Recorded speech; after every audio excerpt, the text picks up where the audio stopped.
What Robert Saltzman is perceptions, feelings, thoughts, emotions, beliefs. I can't stand outside of myself and judge anything. This is it.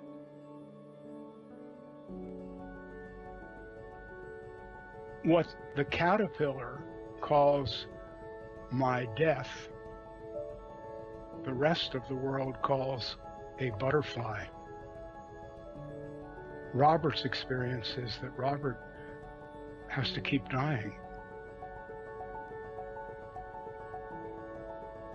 You're just distracted from seeing this thing. It's very clear.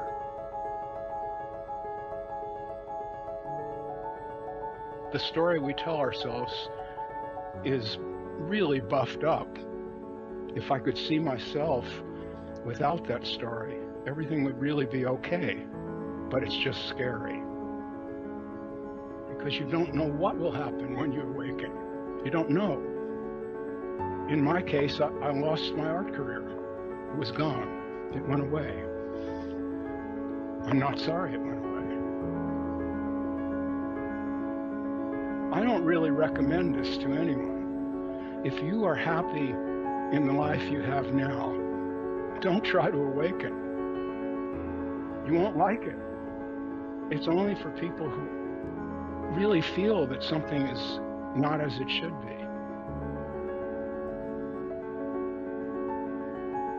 Who am I? Who is this I that is dissatisfied?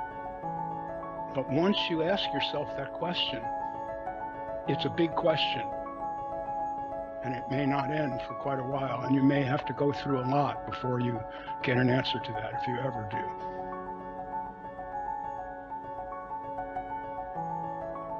I can't make you awaken. I can manifest that, manifest it constantly.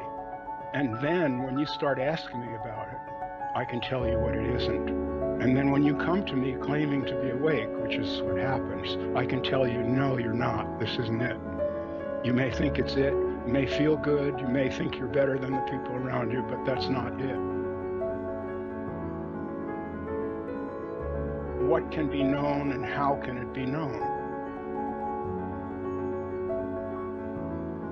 That's what each human being needs to find out, assuming that that person wants to be what we're calling awake.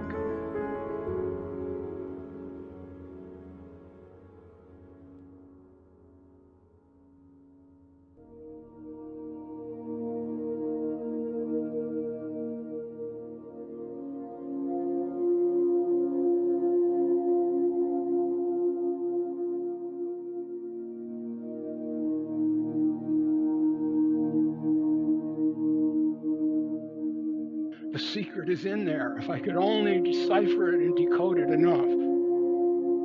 Really? You believe that?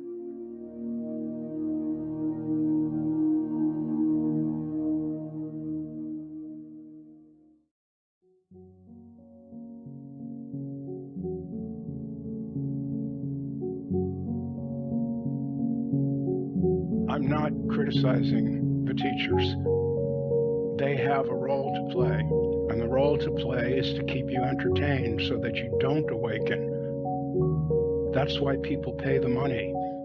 They don't want to get into something really deep.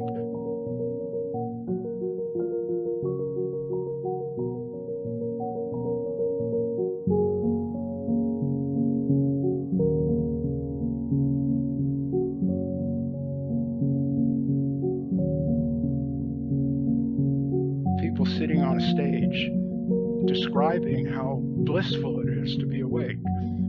No, it isn't.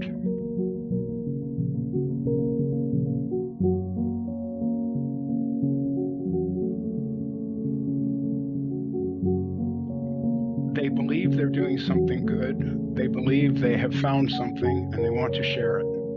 And they're lying, but they're making a living. And I understand that because it's quite painful actually to see things as they are. It's not such an easy matter. We we actually don't know what any of this is. No one knows how any of this got here. None of it.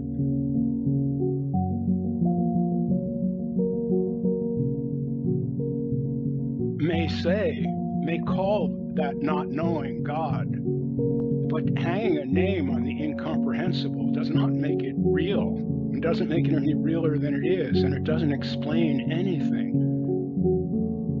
Nobody knows anything about how any of this got here, where it's going, what's it for, what it is. None of that. That's unknown.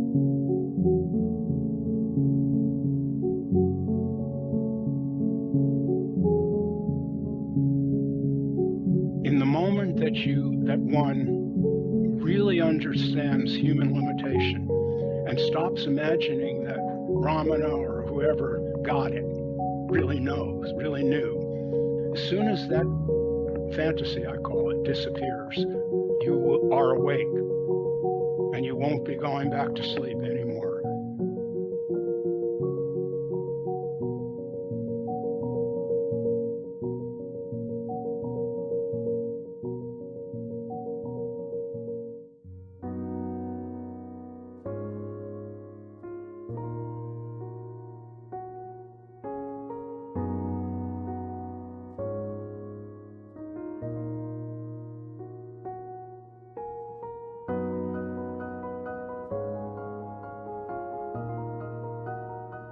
A lot of people say they want to be awake, but they really don't want that. What they want to do is improve the life they have.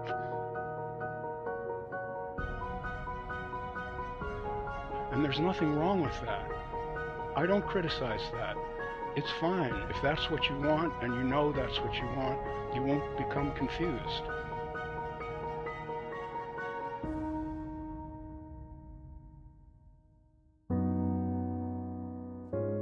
I only have one question. What's wrong with now? What's wrong with waking up right now?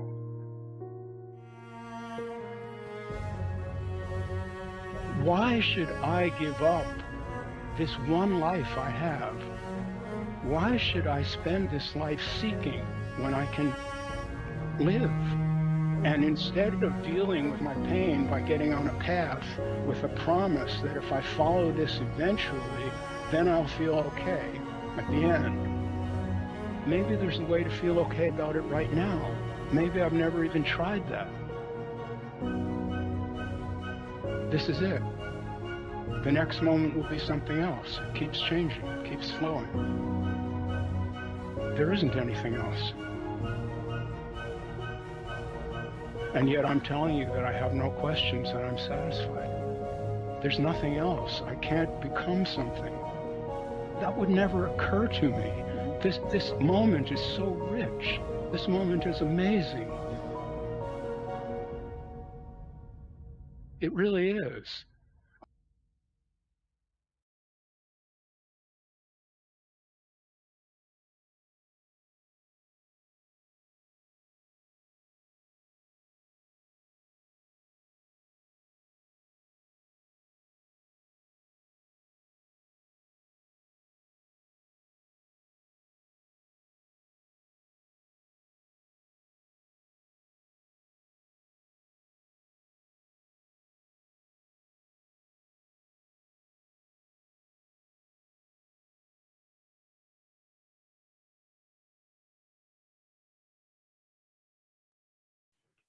Welcome, everyone. I'm Robert Saltzman, author of The 10,000 Things and Depending on No Thing.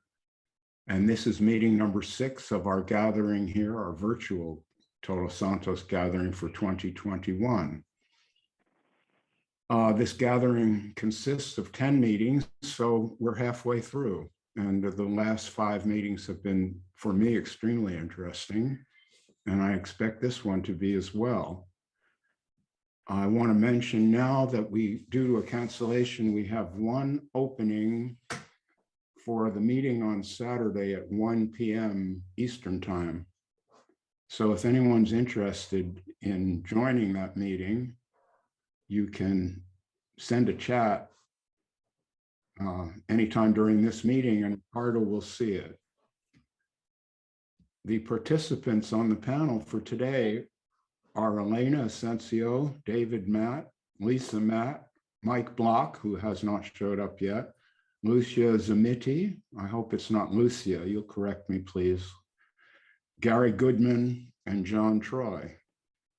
These are mostly people I've known for a while now, and it's a great panel. So let me get back to the screen here. Excuse me, I'm naturally struggling with this. Let's see. Yeah, there we go. I receive messages a lot, asking questions, sharing imagery or websites with me, and I try to look at as many of them as I have time for and reply to them. And today, this one came from someone who sends me things often. And it's a photograph of Ramana Maharshi. And underneath it says, yoga is really nothing but ceasing to think that you are different from the self or reality. Yoga is really nothing but ceasing to think that you are different from the self or reality. And my friend commented, not many people are able to do it.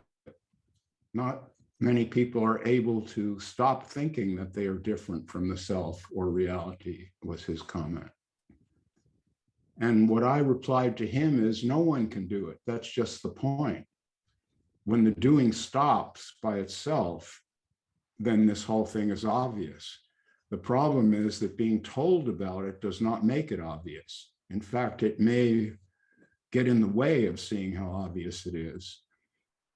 And that's why, although I'm sure Ramana Maharshi was a cool cat in many ways, some of these pronouncements of his seem to confuse people, and they end up staying confused for years and years. And that's why I wanted to bring this up. Here he said, yoga is nothing but ceasing to think that you are different from the self or reality. Well, suppose you do think that you are different from the self or reality. Isn't that reality? Or is there some preferred reality and we have to do yoga in order to get to that one? Well, you see, that's really confusing, because who can do ceasing to think? What do you do? Snap your fingers and stop thinking? If it were really that easy to be free of thought, every time we had an unpleasant thought, we would just blow it off and start to laugh, go on with life. But it doesn't work out that way for most of us, maybe for all of us. So I wanted to just bring that up. We glorify these people. I don't, but many of us glorify someone like Maharshi, when really, if we look into it, what he said here is simply confusing and will put people on a trip of seeking through so-called yoga to stop thinking. What I'm saying is radically different from that. The point that I'm trying to make, and keep reiterating this point, is being with what is the gesture. Not that you can do that, but you can notice when you're not being with what is. If I have a thought, for example, and I say, well, I mustn't think. Ramana Maharshi said yoga is when you cease to think that you're separate. But what if I think I'm separate? Then isn't that the reality? And this other idea is the fantasy? Well, that's a question. I've got that one and I've put it out there. So with that, I'd like to throw the meeting open to the panel and hear what we have on our plate today. Who wants to kick it off?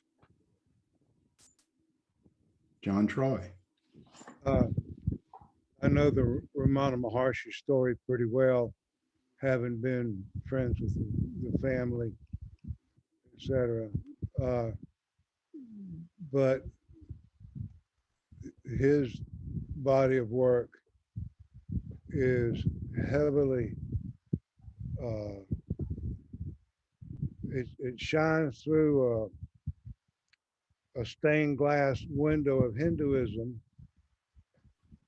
that adds this veneer over another common sense thing. He would say, be as you are. And when it comes to the yoga, it's like adding window dressing on it and an effort. And it's pretty obvious. The part that I like about Robert's body of work is the residuum, it's just clarity. It's just a seeing as is with a clarity without an assignment that you got to do something or a model of behavior you got to speak in the right way or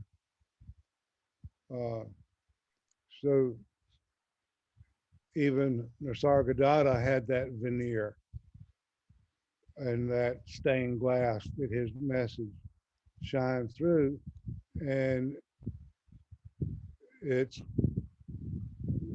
for a lot of people they'll misunderstand and run with a comment like the yoga, and all of a sudden they're reading the yoga books and they're not being themselves at all. They're become a wannabe, which is the antithesis of the clarity that Robert's work reveals, in my opinion. That's kind of how I see it. But I have run into those contradictions all through his work. I mean, there's some tall tales in there. But that culture lends itself to these tales. They deify everything and then give a way to get there, and they become the brokers of that. And the scene now is a museum, a spiritual museum, where it's a business, it's a family business. And I know from inside their contrivance is to make Ramana Maharshi a messiah, not just an ordinary person. And that's on the surface of what the family endeavors to do. And they, in the process over the decades, they've been combing out the archives of things that look ordinary or questionable and letting the other part shine. So good discernment for Robert to point that out. That's really good, because I see it all the time. And then people will throw that up to back up an argument.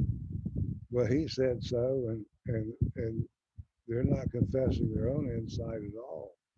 Well, this is because Ramana said so. Same.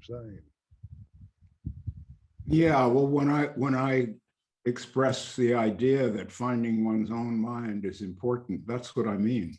The mind that you have before Ramana Maharshi wrote all over it with his ideas. Yes, because this is what the traditions call original nature, or the face you had before you were born, or whatever phrase is used. And people get confused by these phrases, and maybe they don't really work the 21st century anyway.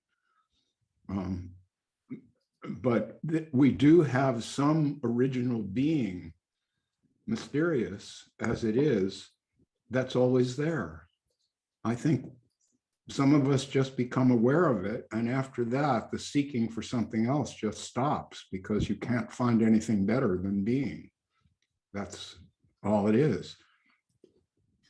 This video that Ricardo shows before the meeting starts, someone asked me who made that.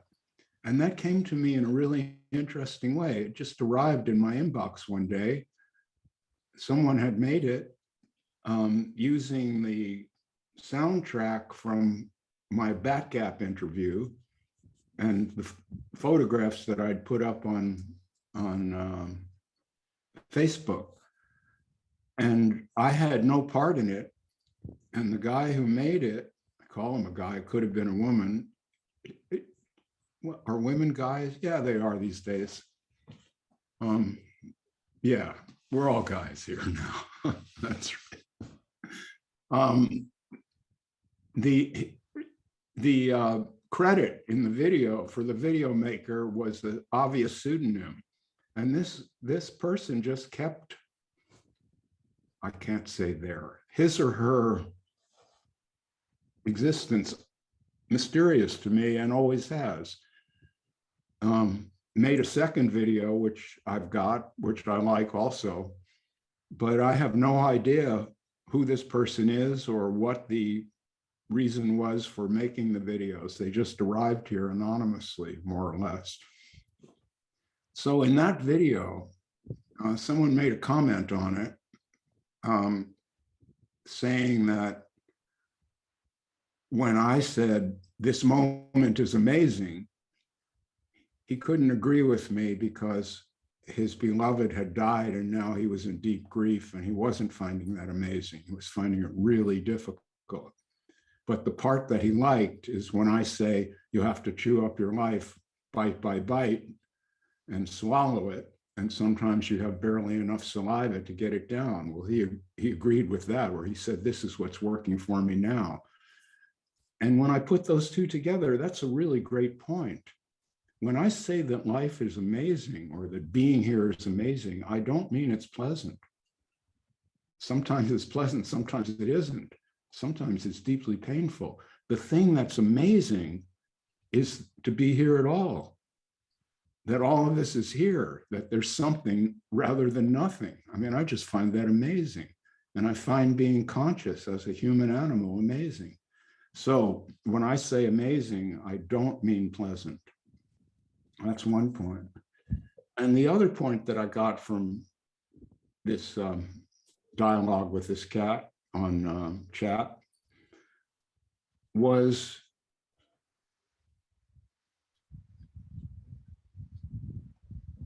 no, that one's gone. Perhaps it will come back later. It's almost, my mind is like porridge, you know, the lumps come to the top and then, so forgive me. Ah, yes, grief, that's what it was. I started thinking about grief and how this guy had been just wiped out by this loss and this grief that he was experiencing. And, you know, I understand that. I would never try to explain that away to anyone. Of course not. It's human. The thing is that one of the reasons that we're so gobsmacked by a loss is that we've been in denial of that loss all along and just imagined we would always have that. And that yes, the rest of the world is impermanent, but not my wife or my dog or whatever it is. Those are here. Why? Because we like pleasure, we like enjoyment, and this other thing can cast a shadow on that. So we keep denying it instead of digesting that grief moment by moment. We've been in denial, and then years later, when the loss actually happens, not only the grief of that moment, but all the grief that we did not experience day by day just rushes in there, and that's really a heavy burden. Now, in my own world, I'm sure I do some of that denial. We're just human here after all, but I try not to. And when grief comes up, grief for all the losses that each moment contains, I try to notice it. So when people ask me for a practice, I've just come upon this one. The thing is to notice the sadness of the transitory nature of human experience and how everything that I am, everything I think I am, everything I think I have is being lost moment by moment. The young man who loved to go out and play golf can't do it anymore. The back won't do it. The elbows can't stand a golf swing, not a hard one. Well, that's a trivial matter to a lot of people, but to me, it was a loss, a real loss. And I had not, when I was out playing golf, ever really sat there between shots and thought to myself, you won't always be doing this, Robert. This is a beautiful moment. Just really take it in, because this is going to be taken away from you. I did not. And I think that if we do remember that, we can see a beauty in this life, although a kind of sad beauty, kind of tragic beauty, but that beauty may compensate for the loss, at least to some extent. Hey, I had some thoughts about the Ramana thing. And it's like, John, I believe you're right that there's forces that want to turn Ramana into a religion. And that is something maybe that everyone does to some extent, see themselves trying to make something easy to grasp by turning it into a religion or turning it into a set of codes or something that they can follow, a process that they can engage in themselves. The problem with memes is that, you know, they're one point taken out of context. You know, they certainly don't cover very much of what Ramana said. You know, there's many books. So, you know, I would say be careful about how we interpret things like that. But really the question is, you know, Ramana, we have books by teachers, people that have come before us. We have the great tradition. What's it called? Gary, excuse me. Yeah. There's some sound that we're hearing, a kind of a scraping sound. If Yeah, I hear that too. I think it's either John Choi's or Gary's. Everybody else is muted, I think. Is it? That makes perfect sense. Okay. Let me see if I can.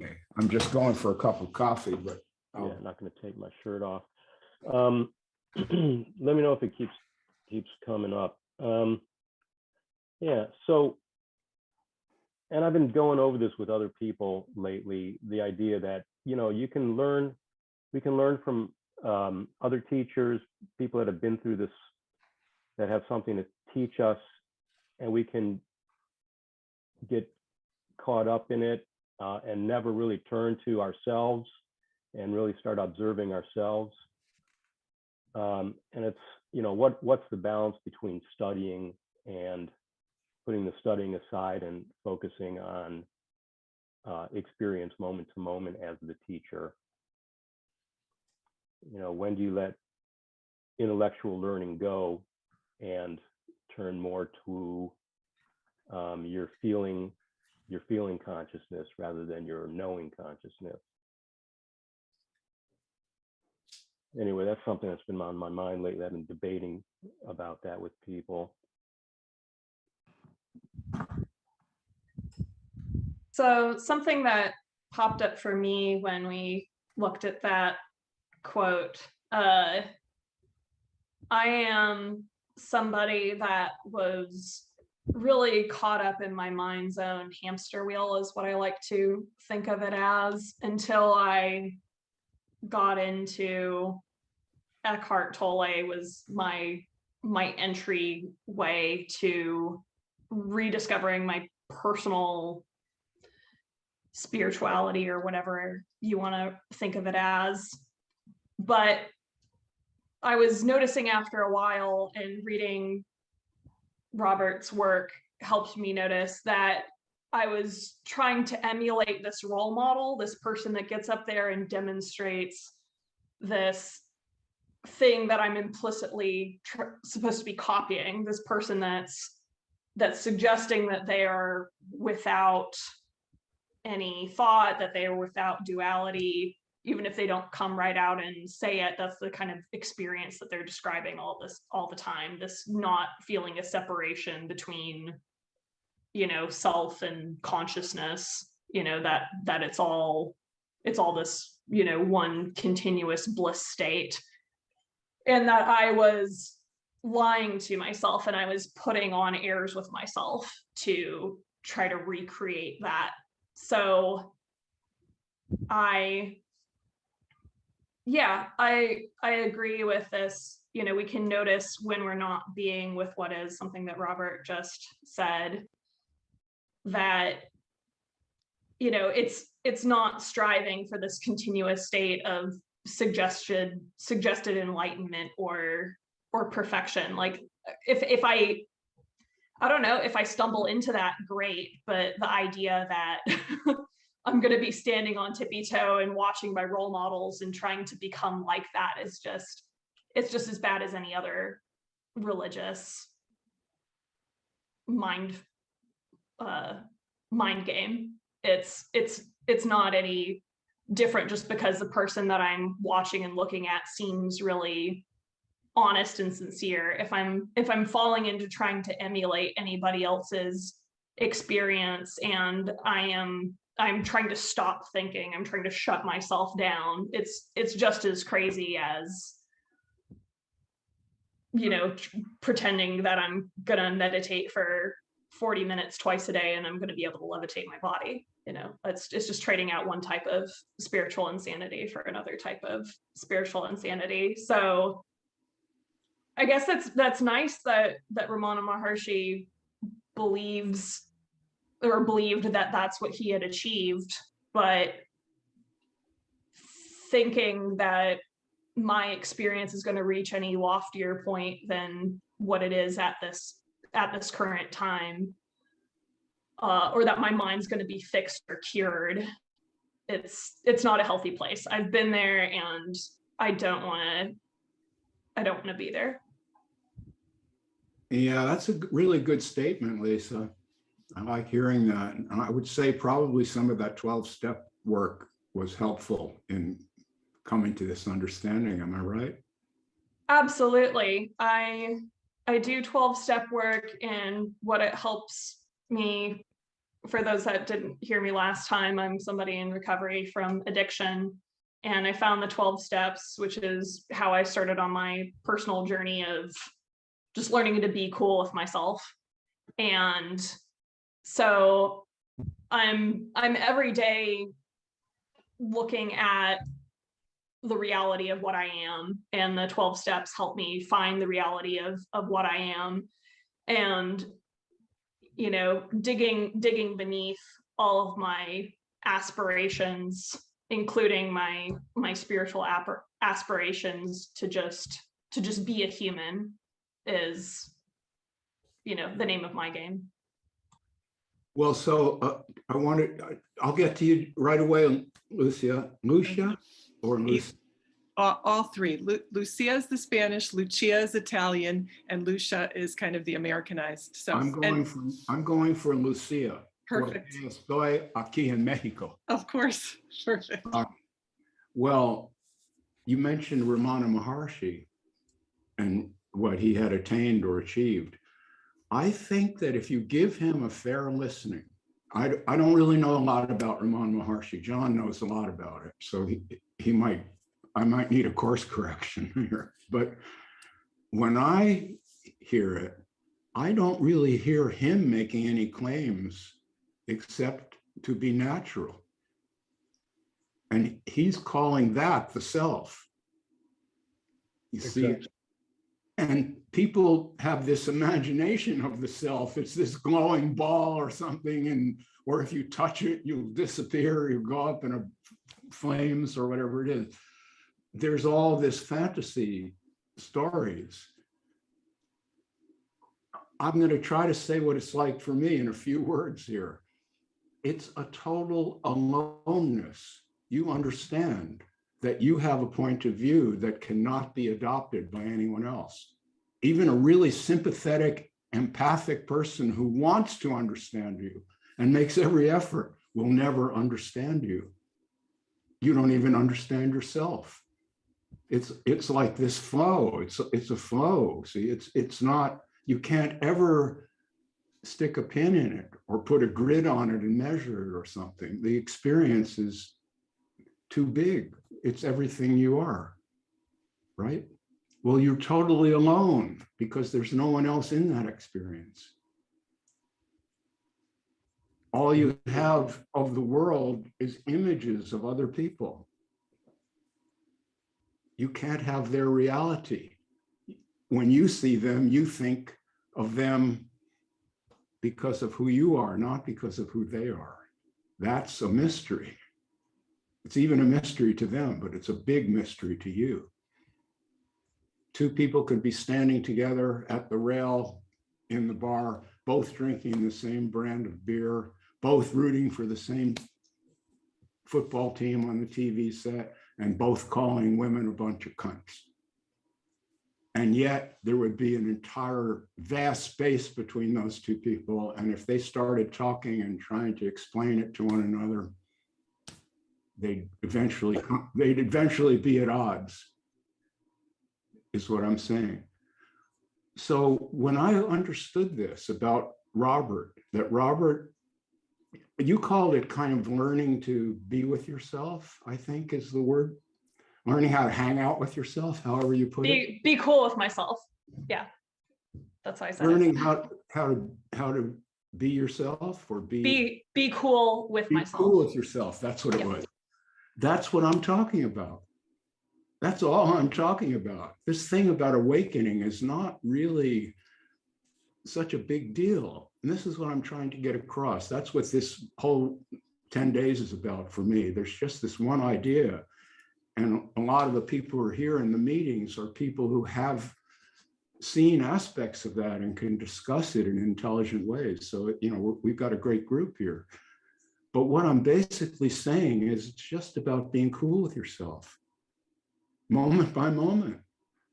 That's all it really is. And what makes that really possible for someone like me, who says I'm awake, which some people think is audacious or narcissistic or something like that. But no, it isn't. You know, it just sounds that way if you think it's an attainment.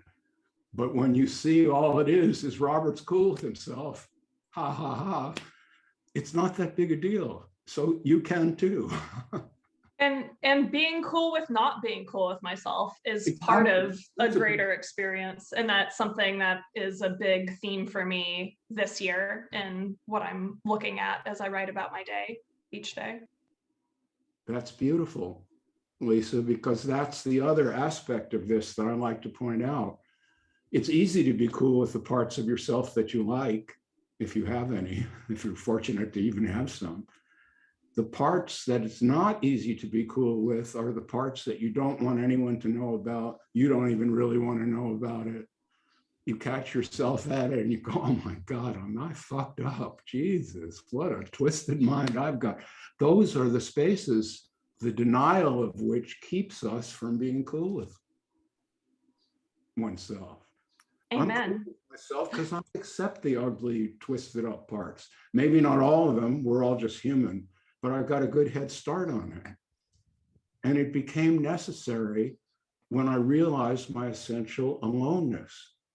There's no one who can give me a hand, not really.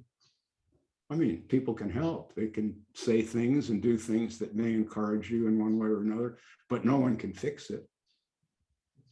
I said this in the last meeting. It's not like some magical force, some great master or some practice can take your chip from here and move it over to here without the intervening suffering. You can't jump ahead. Everything must be suffered, including embarrassment about one's body, one's mind, one's station in life, whatever it is. And that's what 12 steps is about, that, coming to peace with that. I understand that. And that's why I think that for you, that seems to have really been a useful way to spend time, yes? Yeah, absolutely. I could just sort of vibe my way through it, but I really enjoy having a constructive, way to remind myself to continue to get honest and continue to reflect, and being able to do that with others as a communal experience. It's something that I enjoy. It's not something that I would try to push or prescript on anybody, but I'm doing it because I enjoy it. Okay, well, since you've been so honest, I'm going to spill the beans a little here. People keep asking me, what was your practice, Robert? And I always say, I don't really, my practice is honesty. And that's true, it is. But years ago, I had a practice. My teacher gave it to me. See, I'm really spilling the beans here. He said to me, Robert, every time you put the key in the lock of your car to start it, before you turn that key, I want you to say to yourself, I'm here. Simple as that. I'm here. And I practiced it for as long as I needed to. Now it doesn't seem important to remind myself of that because I couldn't forget it if I wanted to. And when I call, I've been long-winded, Lucia, but I'm about to get to you. In fact, I'll get to you now. Welcome. Thank you. Thank you, Robert. And I don't see you as long-winded, so I love listening to you. So feel free to stop me if I go too long. But first, before I wanted to piggyback on something that you said about grief, and then what Lisa said about kind of the mimicry that like some of these practices invite. And I just wanted to say, Robert, you and I haven't talked before this, and I'm not on Facebook, so we haven't met before, and it's really an honor to be here and to meet you in this way. And it's very uncharacteristic for me to like put myself out like in this kind of public way, but I felt like I just really wanted to tell you how important your work has been to me. I think even saying important is kind of an understatement. So I'm a writer, and I've had this document on my desktop for over a year since I first encountered your work and really digested it. And it just has 2 words in it so far, which are Dear Robert. And I kept thinking I'm going to go back and I'm going to write you a letter and tell you what your work has done for me. And then every time I try to do it, it just feels too big, almost like the words are beyond, they're almost irrelevant, like they're too small. So I just wanted to say that your work has moved me, and it's the first work that I've really in this realm that has invited me to really, really, really think for myself. So for a long time, I grew up Catholic, and then I abandoned that after my parents, both very devout Catholics, died of cancer young. And then I abandoned that. That makes no sense to me that a loving father would do that and take my brother and I, our parents, away from us when we were young. And then I had, nothing for a while. And then when my grown son began experimenting with drugs in a way that felt really, really scary, and kind of said, all of you are sellouts, and he went to places that terrified me, I thought, this is too big for me. I need something else. So I slipped into Advaita, and you've talked about how that often fits with people who were raised with Catholicism. And so 9 years ago, my son died. And at the time I was working with Advaita and A Course in Miracles, which told me, you're not born, you don't die. This world is a dream, and it's okay. Everyone's safe at home with God, in the mind of God. So grief doesn't make sense. I was also doing Byron Katie's work, which she says grief is kind of insane. And grief, to me, now I realize I was using all of that as a shield, as a buffer between myself and reality. And it felt like comfort, because I could say the thing I think happened that hurt me so much didn't really happen. It couldn't have, because these people I trust are saying this. But the thing for me is now, so that was 9 years ago. I encountered your work a year ago, and I realized reading your work, it wasn't comforting. It was asking me if I wanted to think for myself. It was telling me that I should have faith in looking at my own self to make discernments about the world. So that was the first time I really encountered that in anyone, really. And so, Byron Katie, and the thing that kind of is amazing to me is the summer before, a few months before I found your work, I was watching a live stream with Byron Katie. A woman had just lost her husband. It was unexpected a couple of weeks before. I think he was only in his 50s. And with Byron Katie's work, you have to come to this turnaround at the end, which is bizarre because some things you can't turn around. Some things it's not better that it happened. So she was asking this woman to turn around the thought, my husband shouldn't have died, to my husband should have died, and give examples. And so this woman couldn't do it. She couldn't do it. She was grieving. She was shocked. And you know, Byron Katie said, well, I can think of a couple of examples if you'd like me to share. And one is, you know, you don't have to cook anymore.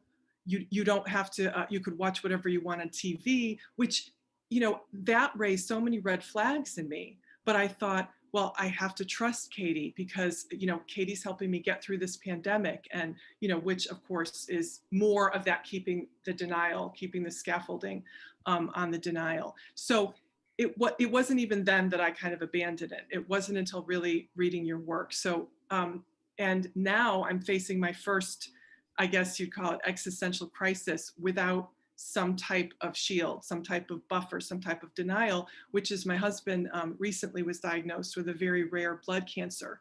So I think back longingly to when I believed in the Course in Miracles and Advaita, and I believed this world was a dream. And it would be easier to go through this if I believed that. So I like when you tell people, Robert, you know, if your life is working for you, great. If your life is going gangbusters, don't, you know, what do you need me for? Just go along with it. So I love that. And, you know, I don't know.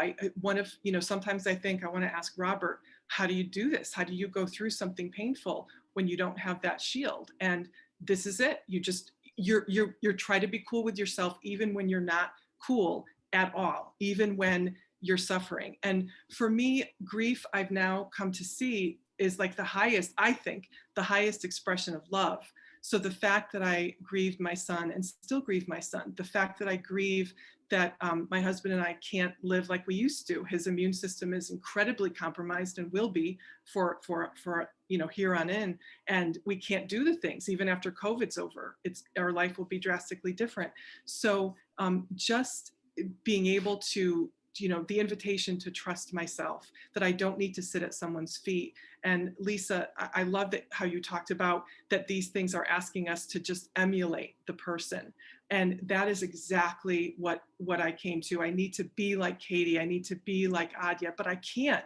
And so then it just causes this cycle of, you know, feeling defeated, almost like a self-loathing that I can't do what they're doing. And I must need to do, you know, get the next book or do the next retreat. And I ultimately, it just felt like a sense of self-failure. So I hear what you're saying, Robert, when you're saying it's amazing that we're here. It doesn't mean it feels good when we're grieving, and grief is necessary. Grief allows us to heal. And I think if we don't grieve these losses, the denial can't, how can denial help us? I mean, I think I don't know, I'll stop there. I don't think it can help us in the long run in any way. So thank you so much.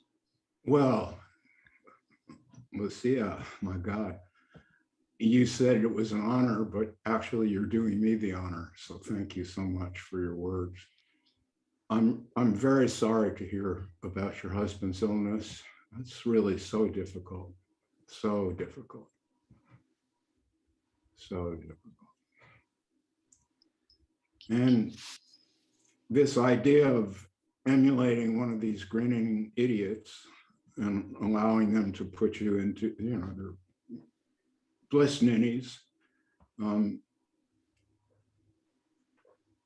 instead of allowing them to hypnotize you, you are now a big guy of your own, right? It's the story. It's all it is. It's your life. These are so, you see the things I say, they're surpassingly simple. There's no high-tech information here at all. It's simple. This is your life. It's not Byron Katie's fucking life. And her bullshit I said I wouldn't criticize any gurus, but she pisses me off, so I'm going to. I forget which famous philosopher this was. I think it's an 18th century cat, but I can't quite put my finger on it. He talked about this logical flaw of making an is into an ought. Making an is into an ought. What is, but that doesn't mean that her husband should have died. And then she's supposed to say, yeah, he should have died anyway. Fuck him. You know, it's not like that. This is stupid, Byron Katie. You're a fraud. In my view, in my humble opinion. Yeah, yeah. You're selling these people a bullshit remedy that keeps them hypnotized and coming to your meetings because they can't get it right. So they need to come to the next meeting so you can help them get it right. And now you're addicted to Byron Katie. And it's a great scam. It's a great business. So 10 years ago, when I started talking this way, immediately people were attracted to what I was saying. And it really surprised me. I wasn't really expecting it. It came on me much more powerfully than I would have imagined. And it was very hard for me, I must say. And one of the things that I decided back then is I am not going to be the center of some fucking cult. I just refuse to do it. I won't do it. It's not going to happen. I understand that people have this energy to project. I get that. It's okay, project it on me, but if you do, I'm going to disappoint you, and then that'll fix it. That's why I like to say fuck and cunt and all the rest of these. No, that Byron Katie, I don't know if she would say it. I know Adya won't say cunt. He won't even think cunt. If he will scrub his mind. I got you laughing, Lucia, but I want to tell you, I really feel for you. This is a very, very difficult, and you are taking it on in the real way. No escape hatch. Well, obviously you love this person, and there's beauty in that, even, right? Yes, that's all we get. We don't get forever with anybody or anything that we love. No one does. It doesn't work that way. And see, that is the denial. This is so simple. John and I talk about all this impermanence. John says that's where the beauty is. Can you speak on that for a while, John? You've got a great view of that. The beauty of a music note is the decay of the note and transition. The beauty of a flower blooming is the bud breaking on, blooming, releasing a scent. You know, it's that impermanence is an integral part of that beauty. And plastic flowers don't stay beautiful for long. And a lot of this spirituality is trying to make plastic flowers. I'd like to address a couple of things. Lisa, you were talking when we were opening up about Ramana Maharshi's path or yoga. He didn't have one. He was being brought up by his uncle. He was a teenager going to a Methodist missionary school. He had a panic attack. After the panic attack, he had a motivation breakdown, and he wouldn't behave according to he wouldn't fit into what was expected of him, so he ran away from home. And that's how he wound up at Arunachala. He ran away from home. He never had a sadhana. He never had a path. He never tried to attain anything whatsoever. He would pull off to himself to get away from the urchins who were throwing rocks at him when he would go back up and hide in one of these temples or something. He eventually made his way up to the caves on Arunachala, but some of these these caves were really nice places. I mean, this it's not a funky caveman cave. These were rooms and beds and everything. So all this cave stuff is fooey. It was cooler there. It was away from the disease and pandemic of the time. It was a spring next to it. You know, it was that city in a way. And Ramana Maharshi, like his great nephew that became one of my best friends for about a decade, I asked him about the marriage and all that. He said they didn't want the responsibility of being a householder. Just didn't want it, didn't take to it. Ramana never took to reading the schools of thought about Hinduism. He never studied any of that. That was dumped onto him by a yogi. His name was Kavikanta, who discovered him. And in that peaceful stillness, he said, "My God, you're greater than I am." And he had a big following in India, and he dumped these devotees onto Ramana's feet. That's where they came from. Then Kavikatha had to tutor Ramana in all the Hindu mythology just so he could respond to these devotees through a terminology that they could relate to. So there was never this attaining anything or schools of thought or any. On the transmission thing we discussed earlier, he said, anyone who thinks that they can transmit anything to another does not deserve the title of a teacher whatsoever. He's very forthright about that. He never claimed to be anybody's master. He never claimed any of that. So he's been his expressions.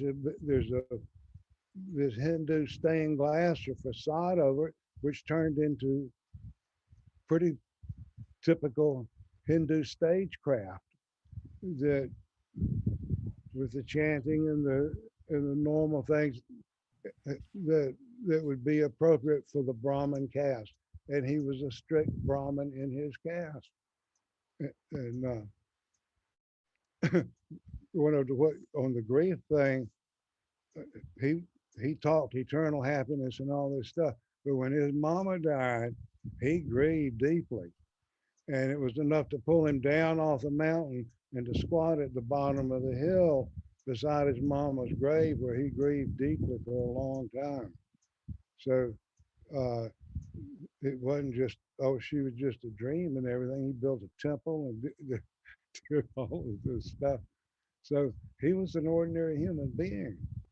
And the humanist gets edited out, and they build it up, and they're making a messiah out of him. His word is not gospel. And he said a lot of really off the wall stuff in these cosmic domains, and then he would come back and say that's all bullshit in his own way. He called it learned ignorance. So he said he never took to it himself. His idol was Charlie Chaplin. That's what he liked to look at. He loved the wit, and sometimes from knowing the thing, I know some of that wit. And when I read some of these things with a little wit in it, reads a little differently than if you're too serious about it. Many times he said, someone would bring God up. He'd say, leave God out of it right now, and let's inquire, just leave God out of it. If you need it after your clarity, then you can have all you want and everything, but just for the sake of right now, let's just leave God out of it. He didn't say I'm God or worship me. He never said that at all.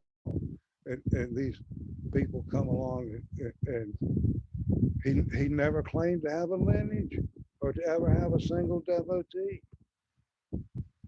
his was a vision of equality. He wouldn't, if someone tried to give him more food than someone else, that's not fair. Share it. So one interesting thing, and I've looked pretty deeply into this, the conjecture he uses, and I call it conjecture, it may not be the right word, but he reasoned that since we are unconscious during dreamless sleep, and he called that turiya, which is another word for unconsciousness, that, and we wake back up again, that proves that we survive death. And it doesn't. And that's the rock at the very base, is that idea that because of unconsciousness, you come back out of unconsciousness. That proves it. So then they make the thing that you're going to survive death based on that notion. And there's a lot of talk right now I see floating around about no self. Well, no self is unconsciousness.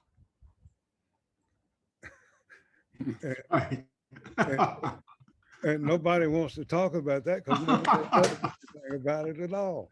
You won't, when no self happens, you won't be there. And we experience, if we go under anesthesia, you got it. And that's pretty good proof that it's a biological thing, because they can go in there predictably and mess with a few chemicals in your brain, and you're a no self within seconds. And they can bring you back out. But all these states of unconsciousness is the same utter naught. And that utter naught is what Ramana Maharshi referred to as turiya, or what Nisargadatta would call parabrahman. It stills the utter naught, regardless of what you call it. It makes nothing makes no claim of its own. They put these words on that, and it's still the same nothing. So it's kind of funny, but they're all there. Some of the yogis are bragging. One character down there in Pittsburgh, he's bragging about being aware of the unborn and the no self, and they're all talking about it and everything. It's ridiculous. There's no such thing as an unborn person. Oh, John Troy, I love you. You're great, man. I'm so glad this is on the record. I'm really glad. The two of us are getting old. It's great to get some of this shit on tape. Ramana called unconsciousness turiya. Nisargadatta called it parabrahman. It's just a word on the same utter naught. That's right. And my experience with being unconscious through several ways is that time and space are gone too, and the ends are spliced together. Even time and space that would even host an experience isn't. So any claim about it is absurd. This the big mystery. It is a big mystery, and you either respect it or you don't. I kind of respect it. The mystery. I respect it, and that's all of it. I mean, grief can be in that pain that cuts, and I understand that it can be like a fine wine if savored in the remembrance, and that closeness with the person that you just lost is a real communion. It's really beautiful, and even though it hurts, it's not to be avoided. I can't do this. You just let her come and let it hurt. And, That's all we get. We get the opportunity to feel everything as a human. That's the story. We're humans. We're human mammals, animals with advanced brains. And we get a certain amount of time, and no one knows how much, to experience this aliveness with the human mentality, to come to conclusions and have experiences and all these things. And then that probably just goes. And yes, it's sad when your loved one is terminally ill. You hate that. It puts a kind of a date on it. You're not sure of the exact date, but it's horrible when someone is sick. Well, we have some comments in the my chat. mom died. My mom, go ahead. Sorry. We have some comments in the chat from Chitra Polanski. She's made several comments. I'll just read a few of them. A question for John Troy: what is the self that Ramana points to? I think that maybe was already covered, but she adds, Troy misunderstands the teaching. Troy totally misunderstands the word turiya.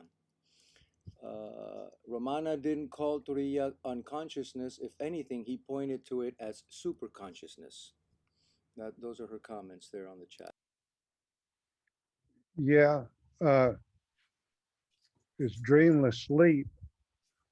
If it compares it directly with dreamless sleep, unconsciousness, what this state called nirvikalpa is the same unconsciousness. The difference is the body functions and speaks and does and acts, but it's like a drunkard blacking out is the same turiya, it's the same malt. That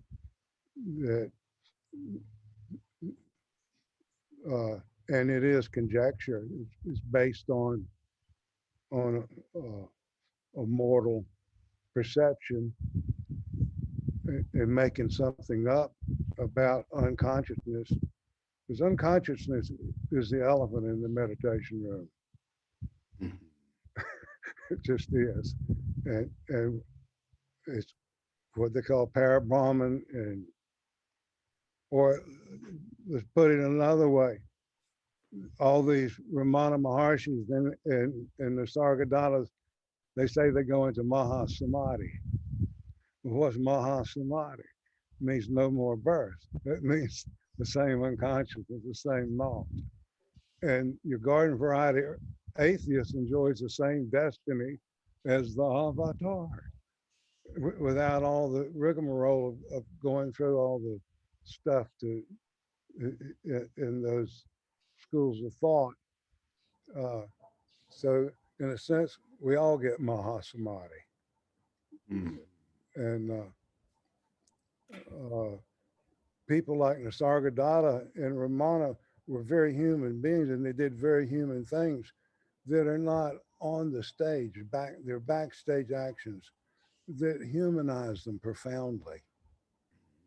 Nisargadatta going to the brothels. You know, he made his living making and selling cigarettes. Ramana they had issues when Ramana came down from the hill to be with his mama at his gravesite, and they had got a squat spot and they wanted to keep it in the family, so they came up. They couldn't because he didn't have any direct descendants, and his older brother had died. His younger brother Ramana had promised his mother that he would take care of and give him a job for the rest of his life before she died. And he promised his mama he would do that. So he appointed his younger brother to run the scene there, and his ancestors to run the scene. But then when there's no answers, they got together and schemed. So, well, older brother died and left this child widow, preteen widow.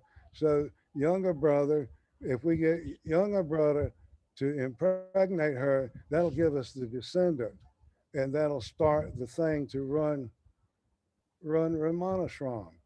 It's a very human thing, the idea and everything, and it got Ramana's nod, and the deal went down. Well, if that got out today about anybody, they could be in jail for statutory rape. and, and this would be the Chinnaswamy, and I met the guy. I was there for his funeral too. He, he he was kind of a, his kids didn't like him much, let's put it that way. And Ganeshan had to run the ashram for him. He said, sorry. But it's real human. It's just real human stuff. And Ramana was very human, from the panic attack to scheming how to keep the squad spot. So, John, I wanted to reply to Chitra also, just briefly, because then I want to turn the meeting over to those who haven't spoken yet, of course. Chitra and I have been in touch a bit on Facebook, just commenting back and forth. You know, it's just how you view the weight of tradition, Chitra. It's as simple as that. I don't want to carry any of it, so I don't. If you like carrying that stuff around and that's what you want to think about, fine. I mean, I'm not saying you're wrong. I don't see it that way. And so when it's my turn to speak, I say how I see it. I'm not really opposed to Ramana Maharshi. I don't really know that much about him. I'm just saying what I see. And what I see is no teachers. You can have a human teacher who can show you things. There's nothing wrong with that. I told you I had a teacher, he gave me a practice. When you stick the key in the ignition, you are to say to yourself, I'm here, before you drive off in some kind of mood. See, that was the idea. Yeah. Yeah, these are practices. It's fine. I'm not speaking out against that. I'm speaking out against glorifying someone so that every word that comes out of the guy's mouth is considered golden. And it isn't. And that's what John was saying. The guy babbled a lot. We all do at times. And then he apologized and he said, that was all bullshit. That stuff I said yesterday. It's beautiful. It's human. When I started, how I got into this gig in the first place, let me just talk about that for a minute. And then I know you guys are here and I love you all. I really do. How I got into it was, I was living in this little town alone. I had these ideas. I'd had my big awakening, but I didn't speak about it. I was just here with the surfers and snowbirds, and here we are. I was out today barefoot and naked. It's December. It's great down here, but not in the hurricane season. It's a little different. So that's life. See, it's like you want to play, you've got to pay one way or another. It's just true. So, except John, he just jets off to Jamaica and he's cool. Well, so this guy showed up in town here and kind of announced himself as a Buddhist teacher, and he was going to start a group, a sangha. And he and I met and we hit it off right away. Great old guy. Older than me by 10 or 11 years. This was 20 years ago. And he and I started to meet weekly to have lunch together and discuss these matters. And after a few years, he started to come around to my way of thinking. And pretty soon in his Sunday morning lectures, he was quoting me a lot. And about that time, he started telling me, you really should be speaking publicly. And I said to him, what am I supposed to do? Rent a hall and start ranting? I said, you have Buddhism, you have this whole structure. You can just talk about this stuff, what the Buddha said. I'll be talking about what Robert Saltzman said. That's not quite the same authority. So I didn't do it. he had me speak in his Sangha 2 or 3 times. I kind of liked it, but it was a mixed bag. My feelings, it was a mixed bag. Anyway, one day, this guy was tricky. One day he gets me on the phone. He says, I've got this woman in my Sangha. She's not getting it. She keeps crying. I can't help her. I want to send her to you. And, you know, I'd been a psychotherapist. That was my career. So I was accustomed to receiving people who are upset. So I agreed to do it. So, but she had come with this expectation that I would have this kind of spiritual teaching like Robert Hall. That wasn't really my bag. See, I discussed these things with Robert about existentialism and science and, you know, being, reality. So she comes and I talk to her for an hour or two. She comes back again. And pretty soon, 2 or 3 other people are showing up with her and they're like sitting at my feet and I'm expounding. And I hear myself doing this and it's bullshit. It's like what Ramana Maharshi was saying. It's not that it's not true. It's true in a sense, but it's boilerplate. I mean, we've all read it 1,000 times. If those words were going to get someone to snap out of it, we'd all have been snapped out of it a long time ago. But they don't. Those words like there's only this, that won't snap anybody out. It's just boilerplate. What does this mean? This what? It's like saying London. What is London? Is it the buildings? Is it the people? Is it the art? Is it the vibrations? Is it the Guinness in the pubs? What is it? See, it's indefinable, undefinable. This experience is undefinable. So when these people talk about it, like a Ramana Maharshi, they're just doing the same thing I'm doing. They're just human. They're discussing their point of view. Some of them are pretty sharp, and so their point of view might be worth hearing. That's not the point. But don't imagine that everything this fucker says is golden. It can't be. What was he saying to the whore at the brothel that John was mentioning? Because this guy liked the women, he liked to go and pay for it. That's weird, you know, it's not my style. So, but I accept him as a cool guy, you know, that's a nice guy, but God, you paid for sex? Oh my God, what? That's me, see? Maybe that's my hang up. And he would say, Robert, you have no idea. The gopis are here for all of us, and you have to tip them. Okay. I would like to kick this over to my dear friend, Elena, who was the student of Dr. Robert Hall, the man I had just discussed, and was actually there while all this was happening in the background. Am I right, Elena? Yes, I was. It was interesting to see how you influenced each other, I think, in the way of expressing your ideas. It was actually fascinating.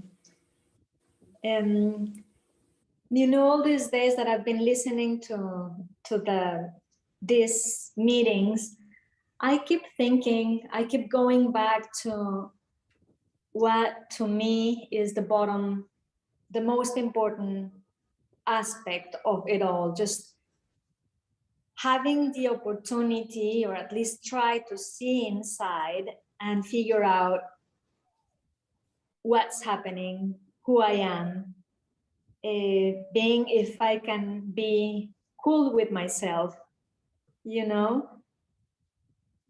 And that's it. As interesting as and fascinating as sometimes it can be to hear, or always, what other people think about these big matters, in the end, I can only rely on what I experience, what I can find in me.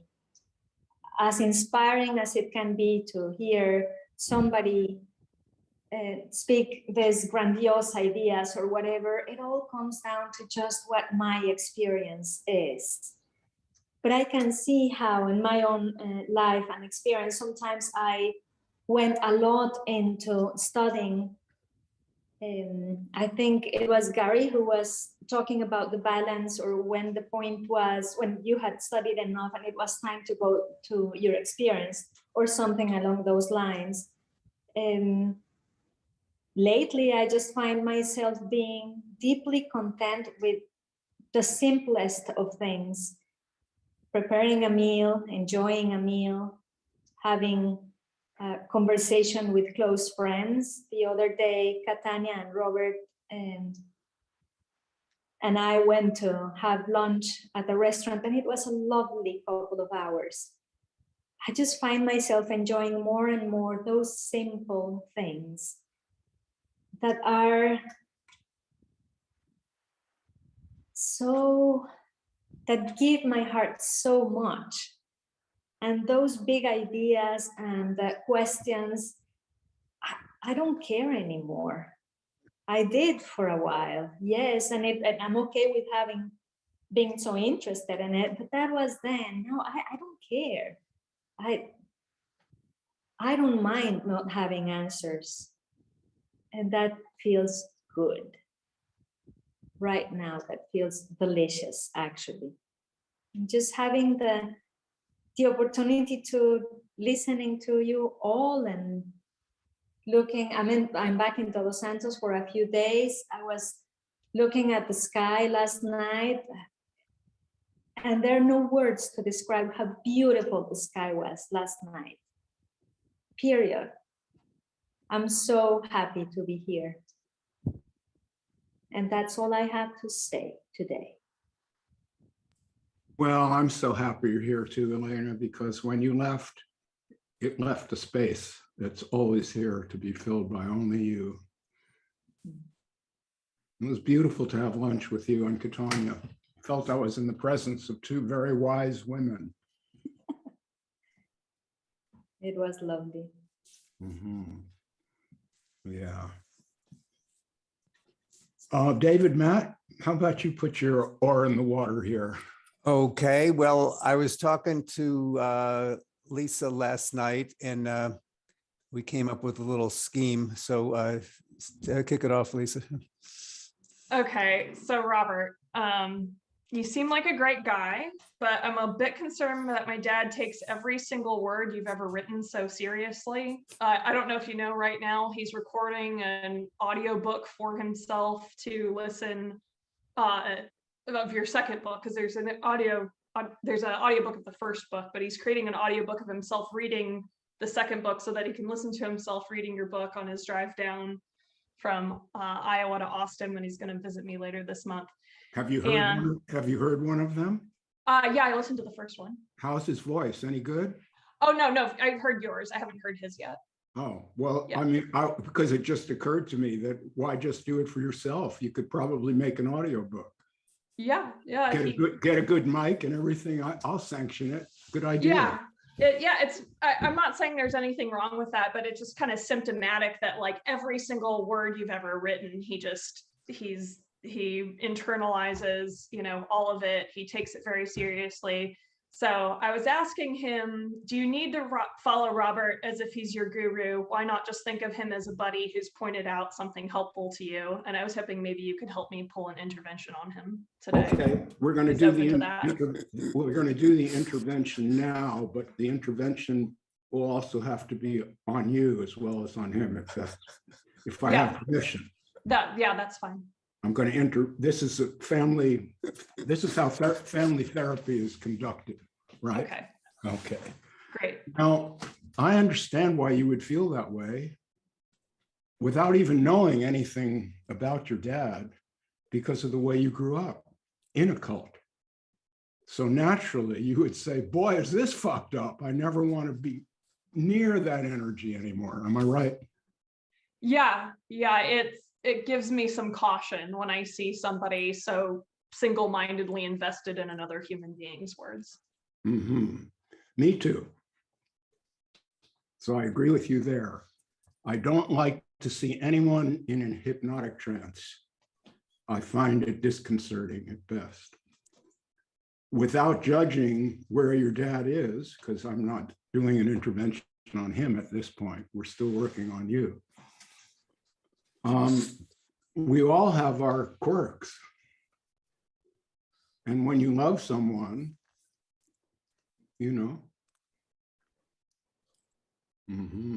Okay, that's your part of the intervention. How's that doing? It's good. Yeah, I have to love my dad with all of his quirks included. Yeah, because as we were discussing before, he won't always be around. Yeah. You know, you love him. So, well, and then the thing that I have to say to David is I'm aware of that. You know, David and I are in touch. You know, we converse and we send messages back and forth and all that. He'll finish it. No one's on a schedule. I've had influences in my life too. It's okay. It's really all okay. People can only do what they can do, and we cannot choose to do what we can't do. It doesn't work that way. The thing that I try to demonstrate about my own process, Lisa, is I look into my own dark shadows more than the average kind of person does, I think. Partly I'm a psychologist and I know that that's there. And partly because I just have a melancholic point of view on life, where I don't think there's any, you know, whoopee, you know, off to the races. I don't have that attitude. I see that we're driven and we're very complicated because we're in animals, but we have these brains that can think what's right and wrong, is there death or God or whatever. All of this stuff becomes noise. This is what we were talking about earlier in this meeting. That's what Elena was just saying, that for her, she had a time in her life when she was interested in this stuff, and then it just became noise. She said, I can't do that anymore. I just want to live. I can't make that happen for someone. I don't have that power. I can just talk about myself.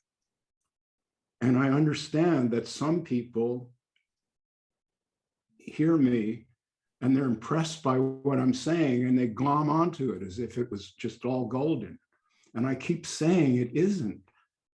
I have a beautiful viewpoint as part of my being, but I'm also just a human being like everyone else, fucked up and twisted and all the rest of it. And that's what has to be seen, because if you see it in yourself, then you can really be giving and compassionate is the buzzword among the spirituality buffs. Compassion.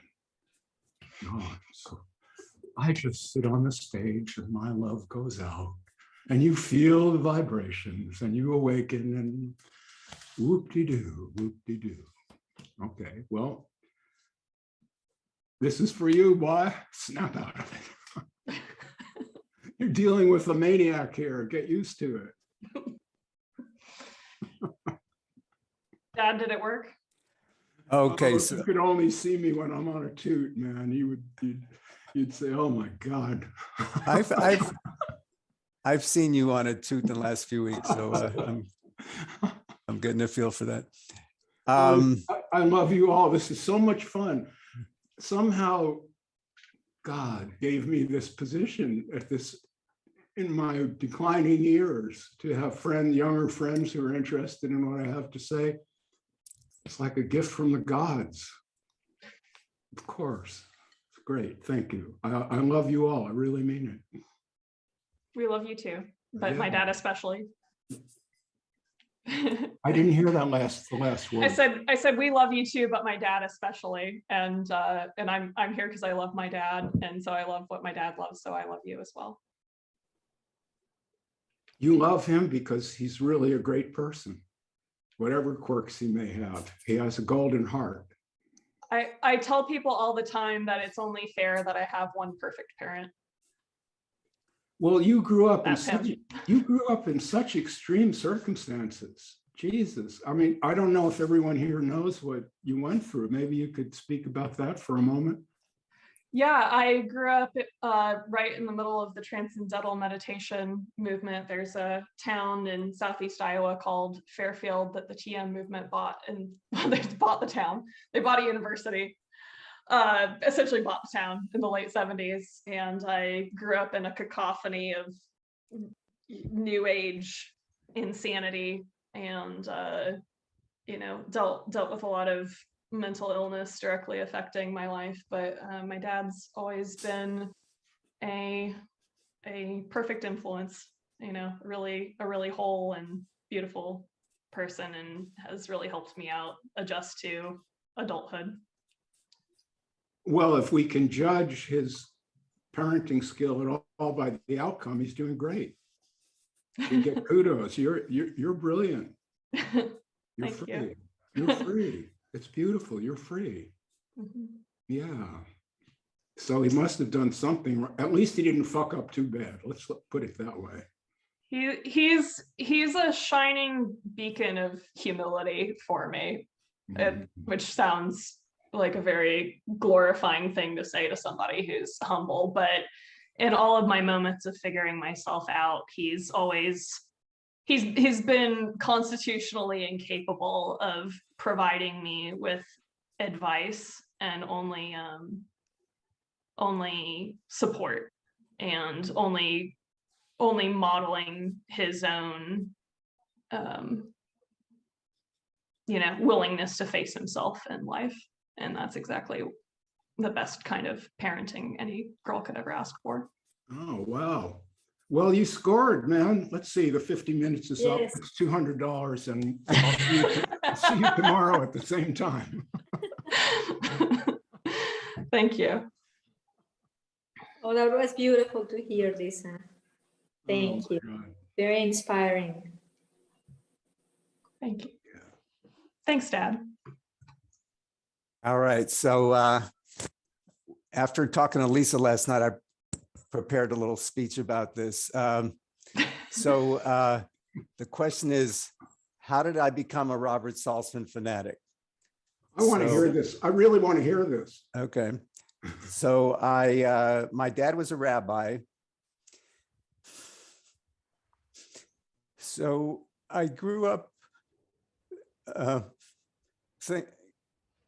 with the idea you should always try to be better.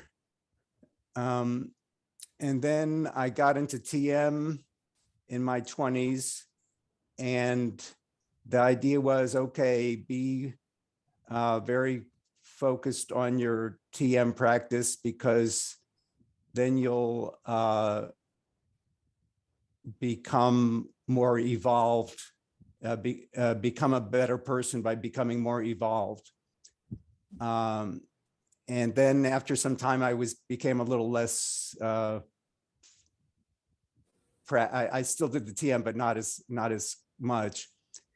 And then I heard Robert on Buddha at the Gas Pump, and he said, basically, the only thing that's keeping you from being awake is that you think you have to be something better than who you already are. So that hit me pretty strong. And then I read his books and listened to his videos.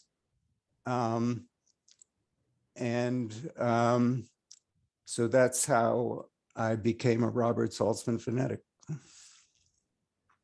Well, you certainly got the core. You got the kernel. You got my bones. Some people get the flesh. You got the bones. That's it, man. It's as simple as that.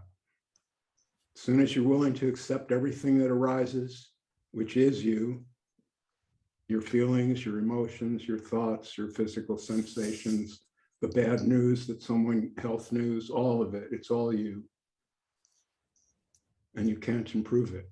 It's what is. No one can fix it. We may want to. We may even want to fix it. You know, I'd rather have fixed my broken back just by wishing it, but no, I had to go to the surgeon and all that jazz. That's life.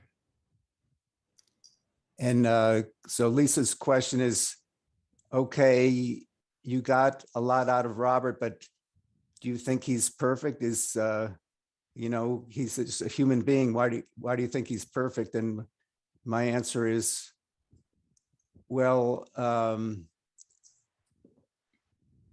the only problem with Robert is he keeps getting himself into all this trouble.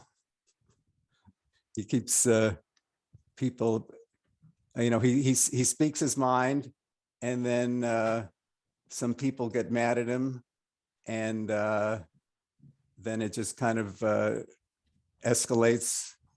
And, you know, that's, I mean, it's a little hard for me to relate to because I'm kind of more passive and not the type to get into an argument. And so that's the way I am. And Robert is more like, okay, if he feels strongly about something and somebody's giving him some crap, you know, he'll give it right back, and then it escalates. So anyway, that's just how Robert and I are different. If humans were different breeds of dogs, I'd be a German Shepherd. That's just a fact. I mean, that's part of what we're speaking about here. I was born at a certain time, 1945, and this is the body I was issued. Not that I was issued, not like there's an I apart from the body. That's not, I hope we don't get confused there. But this is what I'm dealing with. And there is aggression. Yeah. And so if people fuck with me, I sometimes fuck back with them. I don't, you know, it's sport. I'm not going to kill anyone.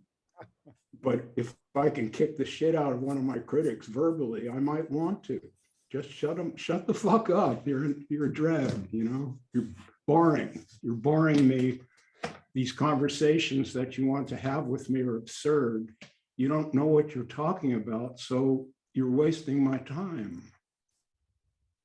That's what I feel like saying, but sometimes I'm kinder than that. And sometimes I'm not. So David, I think that's true. There's something to get over because I'm not perfect. I'm close to perfect in one regard, honesty, but I'm not perfect there either. I still got some bullshit going on, plenty of it really. But compared to a lot of people, I've made progress in that regard. I'll give myself that, but that doesn't make me perfect. I have the same needs and greeds we all have. You don't transcend that. That's not what happens. It really isn't. When you awaken, if I can put it that way, I don't want to get caught up in what that means either, but just for shorthand, everything's the same. You're just more aware of it. Nothing changes. You're the same guy you always were, except you're more aware of it.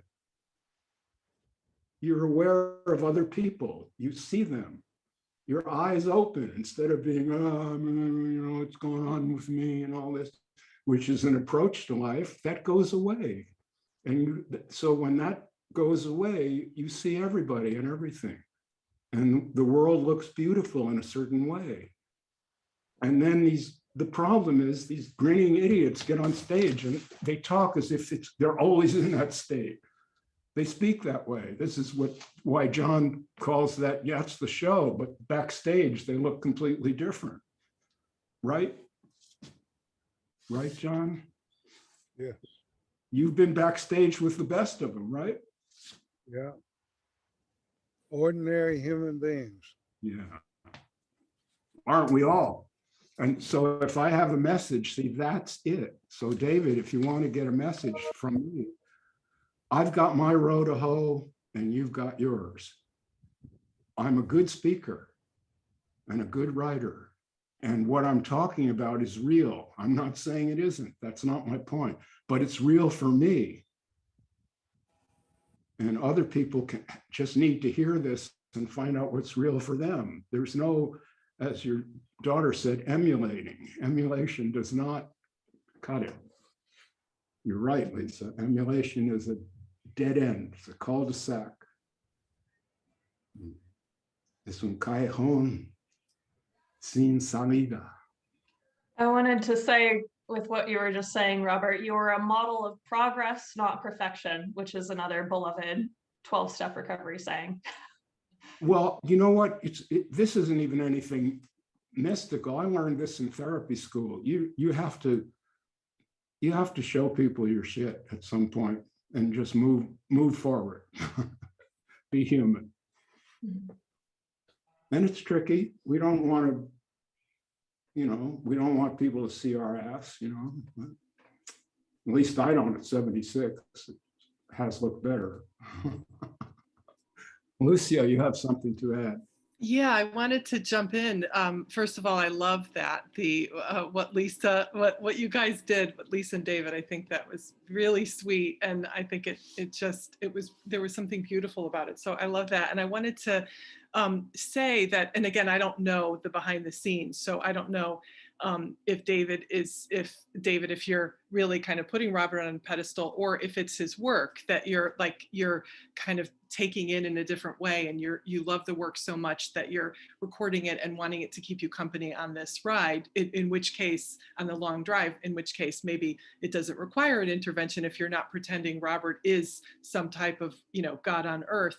And so I think there's something so beautiful about that, because the book isn't just what Robert is saying, it's also the questions that people have, which I think is so powerful, because it's so many of the questions I would have asked as well. So it's like I'm hearing my own uncertainty, I'm hearing all the things I'm confused about, and then I'm hearing Robert invite the clarity. We can accept it or not. I mean, that's up to us. Robert's not saying we have to or we won't make it into the pearly gates. So I think there's something beautiful about the way that you're honoring yourself in recording that book. And it reminds me of David Foster Wallace saying, we all have to worship something, or we're all worshiping something. So whether you know it or not, you're worshiping something. And so if you're kind of worshiping, and I don't like that word because it reminds me of religion, but we have to do something with our time. And if you're worshiping something that ends up opening a door into yourself, and it's kind of relentlessly pointing back to you, I think that that's really a healthy thing. So I think that's super. And I also just wanted to quickly say that I love what Elena had said about the simplicity and how she's just taking peace and joy in just the simple things in life. I think that is absolutely gorgeous, and it connects with what Lisa was saying about learning to just be cool with yourself. And Elena, the other day, I can't remember, I think it was a weekend session when you were talking about meditation, and that was so helpful to me when you were describing meditation as not something that you undertook to get you somewhere else. And that is it's just incredibly helpful to me, the way that you described meditation and why you meditate. And it's not to get rid of the experience you're having or transcend it and find some new experience or some new self. So that was really, really lovely. And clearly you're living that in the description you had of how much you just enjoyed looking at the sky and having a meal and doing simple things in your day. So thank you for that as well. Thank you, Lucia. Yeah, thank you. I appreciate that. Gary, looks like there's space for you to speak at last. Oh, I wish I had something to say. Other than feeling my praise for everybody here, how much I'm just really enjoying what people are talking about and the vibes they're giving. I don't have a philosophy to add here. I will say that what I like about Robert is I more or less agree with everything he says about, how life looks to him and how the self looks to him and what it's like to sort of be with yourself. I've always just totally, he says it exactly the way I would say it if I could say it that well. And maybe the difference is that I think of myself as a seeker, you know, I feel like my curiosity is always sidelining me from being present, always putting me in, frequently putting me in a state of feeling like missing out, you know. And, you know, if there's a practice that I have, the only practice would be to just notice that when, you know, notice everything when it arises. And, you know, the thing itself is to just to be with it. I mean, when we talk about, if I can recall exactly how you put it,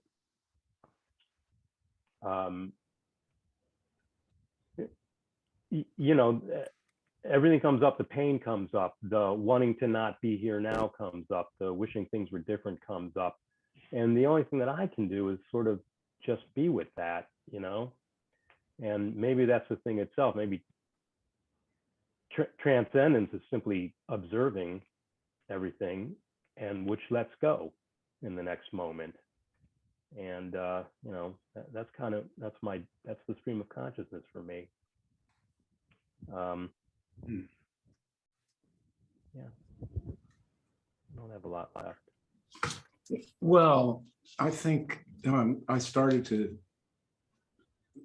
think this when Lucia was talking, and then now what you've said just underscores it for me. I think the magic in the first book is that these are things that most of us know and think. They're not really that profound, except they're just not often said. But when we hear them, we say, yeah, of course, I get that. I don't know everything. Robert's right. Something like that. To me, that's the power of it. These are not really that controversial, the things that I'm saying. If you just look at your own experience, they become controversial when they're compared to this weight of tradition. And then that weight of tradition that, like Chitra Polanski is into, that sets up wanting to fulfill what that tradition promises. And you see that there's this vast space between what you are as an ordinary human and this faraway fantasized future. You see, it seems impossible. How could I, little old hung up me with sex fantasies and all the rest of it, how is he going to become one with the universe or whatever? This is what comes up for us. And what I'm saying is it's the fantasized future that is not real. And what we have here is real. The traditions try to reverse that on you. And they say, this is just a dream, which demeans it right off the bat. Like, that's just like saying, life is fucked up, fuck it. That's what they're saying. Doesn't matter, just a dream. But this other thing that I can tell you about, priestcraft, and you pay me and all that for doing so. It's not like being a shrink, which is a much more honorable occupation, although you do get paid for people's troubles. So that, you know, that's messy. But the spiritual traditions want you to say to yourself, as Matt was discussing, you're not good enough as you are. You're not good enough. And this is a thing that we get maybe at home from our parents, maybe from the society at large. We all get it mixed in the mother's milk. That's just how it goes down. We're told, whether you're raised Catholic, then you're a sinner right off the bat, and now you have to pay a toll just to be okay at all, you know, show up and say the rosaries and go to confession and avoid contraception, all of it, a whole obligation. And the payoff for that is to be lied to. That's what you're paying for. What I was saying that you picked up on, Lucia, is that what I see in the so-called spiritual community is a lot of people who can't believe Western religion because it seems too fantastical. This guy was crucified and virgin birth and all that. They can't quite buy that, but they can buy someone telling them that nothing really matters because it's later when you become enlightened that you get the thrill. All I am saying, and I know people don't like to hear this because like Chitra, they don't want to hear it because they're in this trance. And the trance is comfortable. It gives you a project. It gives you a pathway. You feel as if there's furniture there. The way it is for me, there's no furniture. There's nothing I can get a grip on. See, this is what Trungpa, great teacher, I think, said. A lot of people demean him because he was a nutcase. Well, he was a crazy guy, but he was enlightened. That can happen. And what I mean by that is, he said, it's like falling out of an airplane without a parachute. That's the bad news. You've fallen out of the plane and you have no parachute. But the good news is, Trungpa said, there's no ground. Now, all I'm saying is that's my accurate experience. I'm not quoting Trungpa. I'm quoting Trungpa, but I'm not imitating him. I'm not emulating him, as Lisa said. Great word. It's just the way it is. You have nothing. So a lot of people don't want that. And if I start to talk this way and they hear it, they get upset. But I'll give it to you in a second. But they get upset, but they say to themselves, this is Robert's fault. He's fucked up. That I'm upset because Robert's fucked up. Imagine how disempowering that is to a human being, to fall into that delusion that Robert can bum you out so bad that you fall into anxiety and can't, and then they ban you. See, they don't like to hear that fake Einstein quotes are really fake. They're really fake. Even if they made me feel wonderful. And I got blissed out thinking that this great genius said that you're just wearing your meat suit. There's a soul inside of there. No, I'm sorry. That's not what he said. These people are crazy. Okay, on to you. Over to you, Lucia. So, one of my, I love your writing style. I love your writing style anyway. And one of the lines I love the most is traditions cut no ice with me. I just love that line. Traditions cut no ice with me.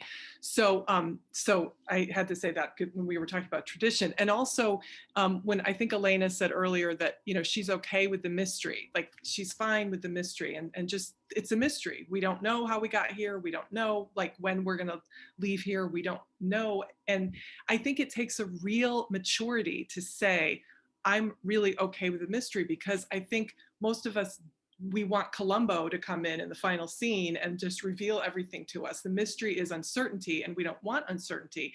And I think that's part of the reason, you know, we make gurus and just tell us what to do. It's much easier than just living with this uncertainty.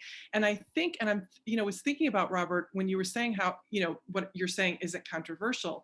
It is for so many people who just want that comfort, and we want the comfort, and we don't want anyone to shake us of that comfort. And that's not growing up, that's not maturity, but we want to stay in that safe place. And it made me think of when my daughter, I think she was in 2nd grade, and she came home from school, and she said that Lewis, this troublemaker Lewis, he was the one who told her about sex too, before I was ready to give her the sex talk. But Lewis told her, there's no such thing as Santa. Your parents are doing, and she was really, you know, she didn't want to believe that. So she asked me, is there such a thing as Santa?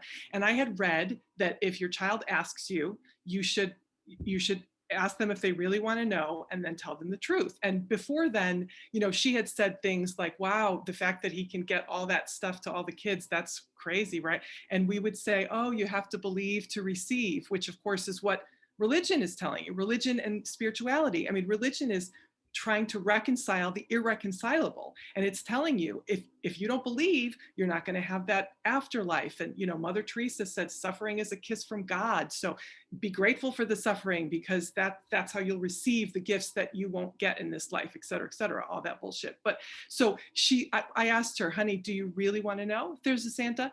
And she said, Mom, I really want to know. And again, younger than I wanted to tell her, I said, honey, there is no Santa. So it's just us. We're just giving you the gifts. And so she was kind of comprehending that. And then she said, yeah, I kind of figured one guy, like on one day, to do the entire world with all the kids.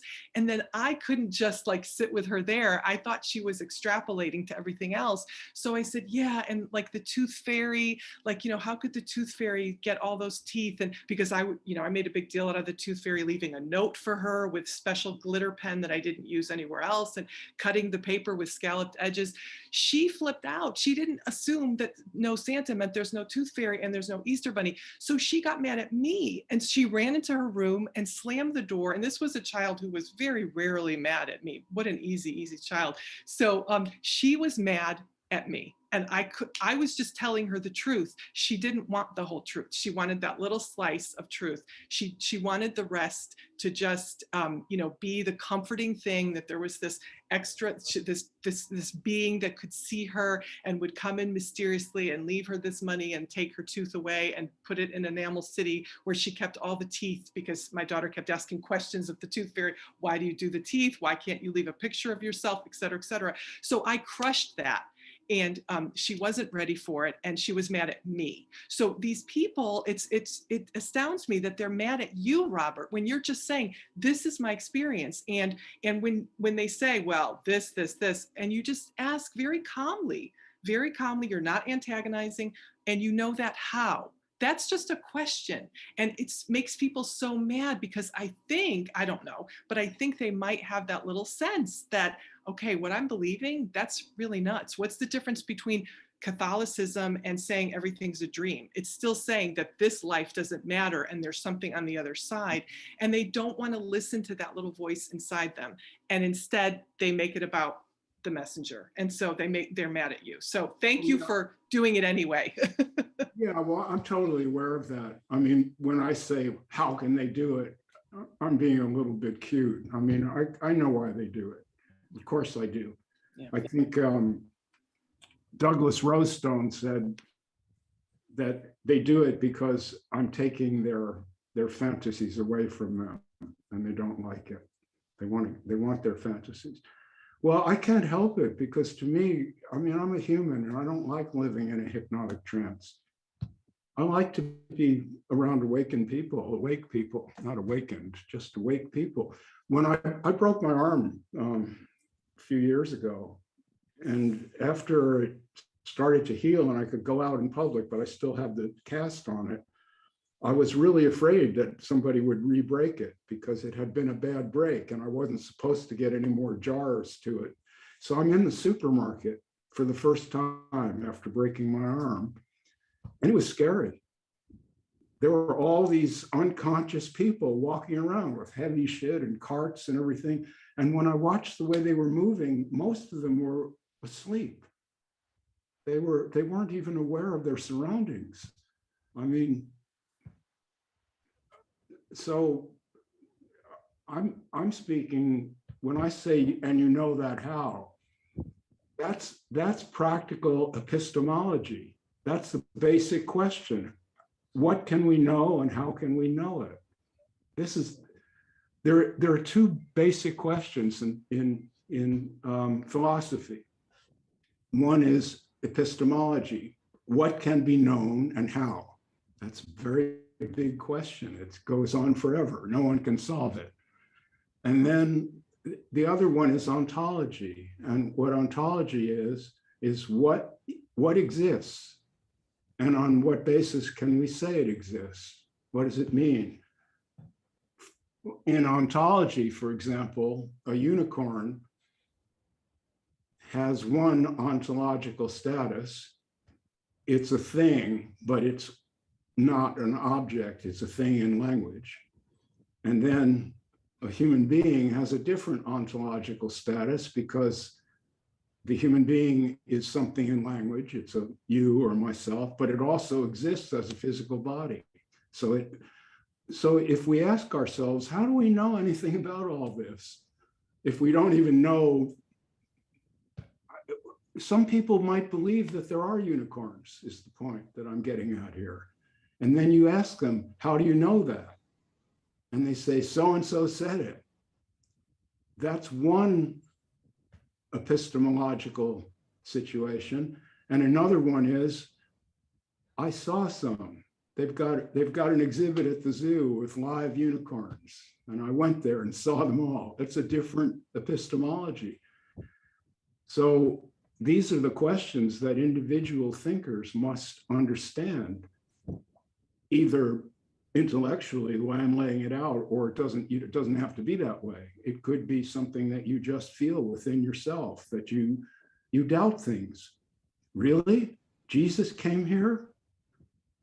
Maybe there really wasn't a Jesus, or maybe these stories that everybody's cooked up in the Gospels and everything, maybe that's literature. Maybe there was some cool cat, who knows? It's lost in the annals of time, and here's the poetry about the Buddha is the same thing. 400 years after the guy kicks off is when all that shit got written down. That's many years of playing telephone. And so there is no authoritative source, in my opinion. Epistemologically, I can look to no source as a final authority on anything. And that's all I'm saying. And so when I say what I'm saying is obvious, it seems obvious to me. How can that really be doubted? Does somebody really think that this one version that's written down in some Upanishads or Advaita Vedanta or something describes the universe? Who could think that's small, tiny? All the entire universe in this little book? Come on, that's silly. It doesn't compute. And that's all I'm saying. But I'm saying it very plainly. I understand that. I'm making a big noise about it. So of course people will get upset. I don't give a fuck. It's no popularity contest to me at all. I don't care. I don't want your approval. I don't want your attention. Buy my book and read it. You can buy it on Kindle for $4.99. And if you don't like it, shit can it. Put it in the wastebasket on your computer and flush it. And see, it doesn't really matter to me, any of this. It's all, and I'm saying this now and because I know this is being live streamed, and maybe one of those people, those stupid people, will see it and hear it, and they'll say, you know what, maybe Robert's right. Einstein didn't say that. I'm going to read something that Einstein did say. Got it written down here. And then we'll see the difference immediately. Because if you remember the Einstein quote, he was saying that we have these sacred organic garments that we dress in to clothe our soul. Einstein, according to that bullshit. Here's what he said. And we know he said this. Okay, epistemology. How do we know that Einstein said that shit that these weirdos put on their Facebook page? We don't. We don't know that Einstein said it. There's no proof. There is proof that Einstein said this because he said it in 1930 in a speech of which there is an audio recording. Now that is what I'm urged upon most people. I said, what are your sources? I said, I'm an academic. I have a PhD. We deal in sources. If you want to make an assertion, back it up. Show me the reference. Okay. That's all I asked of him because I was offended that Einstein was misquoted, pissed me off. Okay, here's Einstein. Our situation on this earth seems strange, not blissful. That's parenthetical. Our situation on this earth seems strange. Every one of us appears here involuntarily and uninvited for a short stay without knowing the why and the wherefore. In our daily lives, we feel only that man is here for the sake of others, for those whom we love, and for many other beings whose fate is connected with our own. Beautiful. Now we're talking here now. I do not believe in free will. Schopenhauer's words, man can do what he wants, but he cannot will what he wills, accompany me in all situations throughout my life and reconcile me with the actions of others, even if they are rather painful to me. The awareness of the lack of free will keeps me from taking myself and my fellow men too seriously and acting and deciding individuals, and from losing my temper. Okay. Well, that's exactly what I'm saying. And that's why I was offended that these people would create a fantasy figure called Einstein and put their idiot new age bullshit yoga teacher words in this genius's mouth. And therefore, in an attempt to lend authority to their crap. So if you're hearing this, and I hope you are, snap out of it. You're hypnotized. You believe that new age bullshit has anything to do with reality, and it doesn't, in my humble opinion, in my view. So of course you're upset when you read my book. Of course you are. Why, how could you not be? That's why I don't take those reviews seriously. I see my work for what it is. It's good.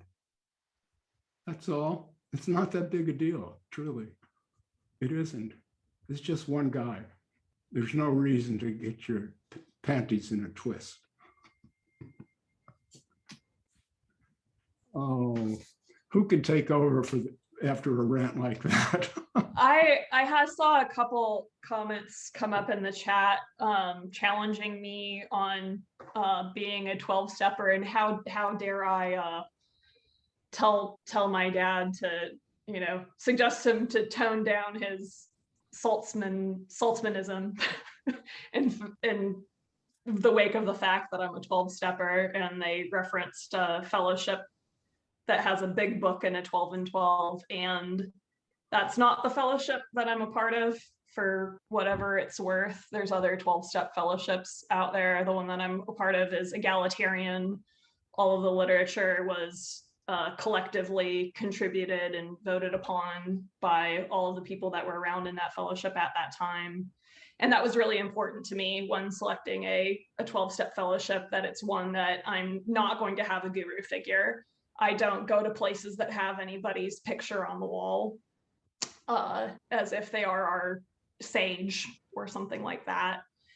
So yeah, and even then I'm not a follower of the 12 steps. It's a program that I do because I enjoy how it feels in myself when I do it, and I enjoy watching myself get more comfortable with my existence, more cool with myself. So I just wanted to respond to a couple of people that were commenting about that. Yeah, well, the 12-step thing is psychologically accurate in many ways. And that I see it as a psychologist would see. It's a way of understanding one's experience that allows some work to get done, where you make amends and you understand what has happened, and that people were hurt maybe by your behavior, whatever it is. You go and try to make amends. That's very beautiful. There's nothing wrong with it at all. Of course not. I did 12-step work as a psychotherapist to people who were in 12-step programs. They would come to me to do a certain step. They would say, I don't have anybody, I want to do it with you, and we do it. So I know it, that's good. It's transformative. All this stuff is great. My critique is the extremists who believe that there's some way to get out of this world, There's an exit, and then you're spiritual. See, then you're not. You see, and these people think I'm a fake. Because I say I'm awake, and they say, oh no, you're not awake, because if you're awake, you don't ever have any worries or feel sad or something. You never lose anything because it's all, you're everything. So there's no such thing as loss. When your wife dies, no big deal. Another cup of coffee was not real anyway. It's only a dream. I don't think so. I'm not into that. If someone achieves that, I don't even want to know that motherfucker. Not enough heart. I think it's just straight up dissociating those that are walking around feeling as if they have no self. They're just pure experience, fishbowl, goldfish living, that something psychologically has happened where there's so much hurt that they can't even be a person anymore. That's my armchair theory about those that are not faking it. And I think there's probably many more that are just faking it because it's, good ticket money when they put on these conferences. Well, it's not just one psychological background or another. There's many reasons why people are attracted to escapism. But that is one of them, for sure. There are many reasons, but it takes an ability to tolerate pain to get away from escapism and back into reality. I mean, your childhood is an example of that. And it took you some time to digest all that and to come into a real place with yourself, that when you were saying it's cool to be me or it's okay to be me, I don't remember. Yeah, well, when somebody's lost in this cloud of I'm a Zen monk or whatever it is, it's not that easy really to just give all that up and say, no, I'm not really a Zen monk. I'm little Bobby Saltzman, see, with the same hangups I had when I was a child, except shit happened and now they're evolved into these hangups. Yeah, always new hangups to grapple with. Of course. When I say we're all just human here, that's exactly what I mean. And some of these great people that we remember their names, I think a lot of them just started off that way, kind of in the bag that I'm in. I think a lot of them did, because it's not that rare. See, people always say, oh, Robert, you're talking about this rare thing. How do I attain that? That's not it, really. This is pretty normal. But what happens to these guys is other people like them glom onto it. And for a lot of them, they get praise or attachment or whatever is projected on them, and it distorts the world to them, and then they lose it and they become a figurine of what they used to be. And now I'm on a pedestal and people come and I have to keep it up, because I can't disappoint them, and whatever it is. Could be the money, whatever it is. But the fact is that when somebody awakens, it's not this faraway future dream that these Upanishads and everything make people fantasize about. It's not like that. It's not as if you meditate transcendentally for 20 years, you're suddenly in another world that the rest of us aren't in or can't attain or something. That's silly. It's all just coping from the cradle to the grave. It's all just coping. This is so obvious. This is what Lucia was talking about earlier. She's in a situation now where she's really has to cope. And I really feel for you. Believe me, I do. I know exactly what you're talking about. I do. And I wish you Godspeed. I wish you every help you can get. But yes, and the fact that you're willing to take that on is a testament to love, to some understanding, right? You don't want that blunt, you don't want it to be a dream. It's not a fucking dream. That's what I keep wanting to tell these people. Your feel good sop songs, fuck that bullshit. You hypnotizing those people. I gave you a lot of space because I thought you had a good heart, and I still do. But the hypnotic part of it, you ought to quit that, man. I really mean it. You've created a bad scene over there where a lot of people are twisted up and they'd rather have a fake quote than the real thing. Okay, I've said that enough. Probably get out there. Well, who would like to continue?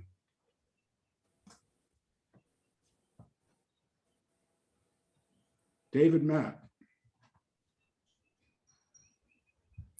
Well, we're at the 2-hour mark. This has been great. This is, I'm glad my little plot with Lisa worked out so great. That was terrific. And I'll send you a check for $200, Robert.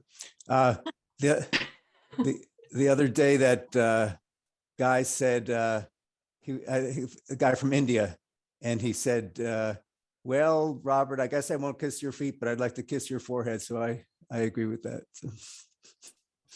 Okay. Well, I take love anywhere I can get it. Maybe Lisa had a bit of a point. I'm not saying she did. I can't judge, but she's your kid. Usually. Oh, yeah. Usually our kids kind of see the cartoonish aspect of us. That's normal. Yeah. I think what happens is like, I'm kind of a homebody, and when I find something, and my mind has always been pretty active. So when I find something I like, I just kind of dig into it. So you're the lucky target here.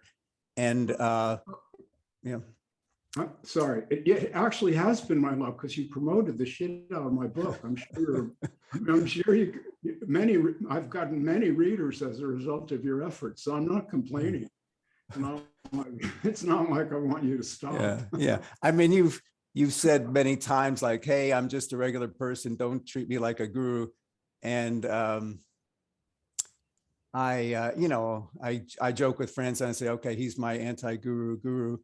But it's like you're, like we said the other day, you're the things you're saying, you're always saying, okay, I know that how. So it's not like you're making outrageous claims, and you're obviously a smart guy. And I get a kick out of all the intellectual stuff you bring up. And so there's not much in there where I can say, well, I might believe 80% of the stuff, but this other 20% is bullshit. It's just not that kind of thing, you're yeah, well, I'm not talking a lot of bullshit. If I do, I'll bust myself and admit it as soon as I notice it, which has happened. That's happened. But Ricardo and I were rapping yesterday. We had a Zoom meeting yesterday to work on some of the technical aspects of this presentation. And we were talking about the whole thing, the performance, it's a TV show basically that he's producing, and, all that aspect of it. And I said, we were talking about, are you a spiritual teacher, Robert? That question. And I said, I'm not. What I really feel like is a stand-up comic. That's more of the flavor. And because in really good comedy has a certain dynamic. The comic is going to point out things that you don't really want to know about because they're very painful. But they do it in a way that's funny. So you have to kind of accept it if you want to be entertained. That's the best kind of comedy, where they're coming close to the core of your discomfort about whatever it may be. And yet they're able to keep you going because who knows why. That's what I feel like at this time in this meeting number 6. That's the insight I have into this process called Robert. I am not a spiritual teacher, David. I have no keys to any kingdom. No keys to any fucking kingdom. Not at all. I have no power to touch someone and infuse them with special energies. None of that bullshit. The only thing I'm doing here is a kind of stand-up comedy where I'm saying, I'm a little fucked up because I'm human and yet I'm awake. Gee, how weird. And so are the rest of us. We're a little fucked up and we're really awake if we notice them. That's all I have to say. Yeah. And you know, all of us have come, from a situation where we see somebody make a claim about, oh, well, I've found this and someday you might find it too. And then we might think, well, 90% of us might think, oh, that can't be, but the other 10% is, you know, well, what if he's right? You know, maybe I don't want to miss out on that. So maybe I should do such and such. And the nice thing with your message is that you just call that bullshit. And so anyway, that's what makes you different. Before you go, I want to try to focus on this point a little bit. I'm not saying there's nothing to be found and people should stop seeking. I'm not saying that. If that's what you want to do, it's fine. What I'm saying is, then that's what you want to do. So just be with that. You can't fix anything. It's a total illusion to imagine that there's a myself that can stand outside of this process and make adjustments. See, that's a fantasy story. That it's like music in our minds that we've been trained to hear, and now we can't get that fucking tune out of our minds. Mm-hmm. There isn't anything apart from this that can fix anything. Whatever you feel is what you feel. There's no more to it. Yeah, but if most of my life, if I've felt that way, that you know, Maharshi achieved some supposed state and I wish I could achieve it, and then that feeling was already kind of going downhill, and then you just helped that along quite a bit with kind of opening my eyes of like, yeah, it's, you know, that's Maharishi's opinion, but look into yourself, look at what makes sense to you, and why by going for that kind of idea, you're missing out on what's happening right now. Let me put it more personally. If I used to love Alan Watts. I read a lot of books by Alan Watts and listened to some, in those days, cassette tapes of his talks, and learned a great deal from him. I really did. But he was also kind of a cool guy like me, in the sense that he kept telling everyone, I'm just an entertainer. I'm just making a living here. I'm not a spiritual teacher. I enjoy these ideas. He would say, I'm like a musician. I'm just performing a piece of music for your interest. And that's what I'm saying. Exactly what I'm saying. I see myself. I get it. I'm really doing a cool thing now. I understand that. I've had every advantage in life. I grew up in a good family. I went to good schools. I have a PhD. I'm bright and I'm awake. That it's normal. It's not normal to be in this trance. It isn't. The fact that something is very widespread and popular does not mean it's okay. There are a lot of Catholics in this world, as Lucia was saying, but it may be all nonsense, that stuff. For all we know, it is, for all we know. And the point is to take in, if it's Alan Watts, like I took him in, I thought, boy, Alan is great. Listen to this thing, listen to that thing. I could quote him. It's fine, except it's just a guy. Really. I think something I've gained from this intervention on my dad today is that I think you sort of touched on it briefly, like let him dig into this. And I think Lucia said, like, just let him find himself through relating to this message. You know, I don't think most of us ever really get into, you know, listening to something or reading something that resonates with us if it isn't something that we already think. So the perspective of Robert Saltzman is awakening the perspective of David Matt, and yeah, however long he's into, you know, rereading your books, he will. Whenever he tires of it, and it's all good. It's all gravy. And it's been a few years now that like pretty much every conversation we have, he says, well, what Robert Saltzman would say is, Well, I'm blah, blah, surprised. blah. So I'm surprised that in that case, I'm surprised that you could show up here and be so kind to me. oh, me? You must hate me a little. No, because he wasn't saying anything that sounded deranged or bad in any way. It was just weird. And so one of the reasons I wanted to go down and visit in Todos Santos this year was A, you know, Mexico is cool. I've been there before. I want to go back. And B, because I wanted to meet this dude that my dad's been so wrapped up in and do a little checking out. And then I read the book for myself, the first book for myself, and here I am right now actually having a conversation with you, and it was always fine. It's still fine, and I think I can also let go of, you know, okay, my dad's really into this one particular thing. That's fine. I can be fine with that.